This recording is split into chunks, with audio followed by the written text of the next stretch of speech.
Alright, so this video is for Helen as well as for the service crew when they do the work. Based upon the estimate, I was supposed to meet with Helen here, but it looks like she's not able to make it. So she wanted to spray and get rid of the brush on this slope.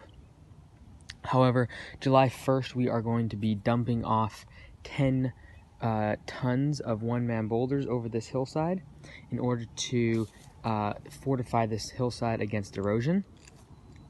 So what I'm actually going to recommend is that we do that first, and then the reason is because I don't want to clear cut this entire hillside, because if we dump off the boulders, then they'll just roll down and then bounce out onto the beach. What I want to happen is this brush to actually hold up a lot of the rocks and have them on the hillside.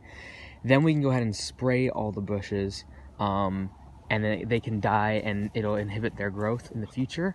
But I don't want to do that first, because I don't want, like I said, if we dump off one-man boulders, they'll just go bouncing down onto the beach, and we're not able to get equipment down there. And that's, the estimate is really just to come here, back up here, and dump those 10 tons of boulders. And I don't want them to just end up on the beach. I want as much of it to end up on the hillside as possible.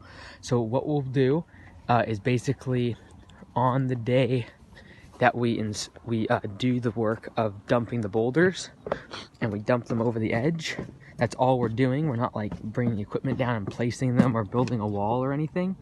But when we do that, we will then go ahead and brush cut anything that's coming above those rocks, as well as of the rest of this hillside. We use metal heads and brush cut it down to about 6 to 12 inches tall, all along this whole hillside. And then we'll go ahead and spray it. And we're going to spray it lightly, because we don't want to have any runoff going onto the beach. But it'll be plenty sufficient. It has lots of sun exposure, so the spray will work fantastically.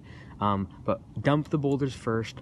Once they're on the hillside and the slope, then go ahead and cut all the blackberries as low as we possibly can, then spray. That's my recommendation.